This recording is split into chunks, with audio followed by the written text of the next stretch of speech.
Ahora seguiremos con la creación de un menú de navegación para nuestra aplicación y para ello vamos a valernos de un componente que se llame por ejemplo Navigation. Este componente no lo hemos creado aún. Así que vamos a crearlo, por ejemplo, en src, vamos a crear una carpeta que se llame Components y allí creamos el archivo navigation.js. Creamos el componente con --rfc, h1 con el nombre del componente y lo autoimportamos con control espacio. Vemos que no lo encuentra, voy a importarlo manualmente. Retrocedo un nivel, entro a Components y después a Navigation. Y comprobamos que se muestre el menú de navegación. Perfecto, se debería mostrar en todas las páginas.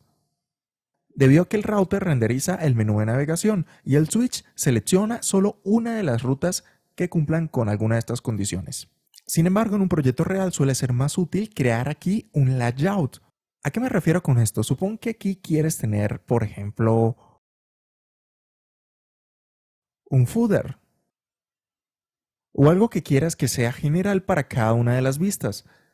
En lugar de tener los componentes aquí revueltos con el router, podría ser un poco más estético crear un componente contenedor para estos componentes adicionales que no necesariamente tienen que ver con las rutas en sí. Ese componente se puede llamar, por ejemplo, layout, o incluso le puedes colocar varios nombres como out layout, o puedes tener muchos layouts en tu aplicación. Cada layout puede tener incluso un router independiente y solo mostrarse para algunas rutas. Es una configuración que perfectamente puedes hacer. En este caso, simplemente vamos a crear un layout con ese nombre, layout, para mantenerlo básico, y vamos a envolver toda la aplicación.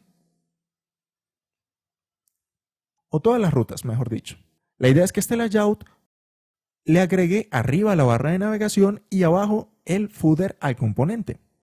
Así que voy a borrarlos de aquí, este lo corto, voy a borrar esta importación y esto debería fallar porque el componente layout no existe.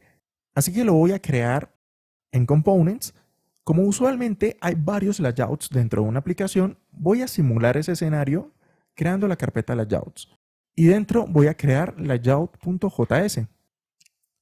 Aquí voy a crear dicho componente con --rfc y aquí ¿qué es lo que voy a retornar? Voy a colocar un fragment que me devuelva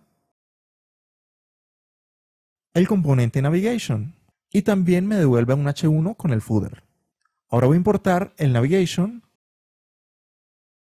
guardamos y aquí en el app router tenemos que importar el layout. Dentro de components, layouts, layout, ok. Y vemos que se carga el navigation y el footer, pero no se carga la vista en sí. Y eso es porque así lo hemos definido aquí en nuestro componente. Nosotros queremos que aquí en medio de estos dos se rendericen los componentes hijos, es decir, los componentes que está envolviendo este layout. Y esa información la tienen todos los componentes en una prop especial llamada children. Y por medio de children podemos decirle que renderiza esos componentes hijos aquí justo en medio de ellos dos. Guardo y observa que ahora el homepage aparece en medio de navigation y footer. O mejor dicho, ya está envuelto por el layout. Si vamos a login, allí también lo tendremos y de hecho en cualquier página. Realmente en esta aplicación no vamos a utilizar el footer, aunque es muy probable que luego tú quieras modificarla, entonces quería dejarla preparada para ello. Y me voy a quedar aquí en el componente Navigation, donde vamos a crear el menú de navegación.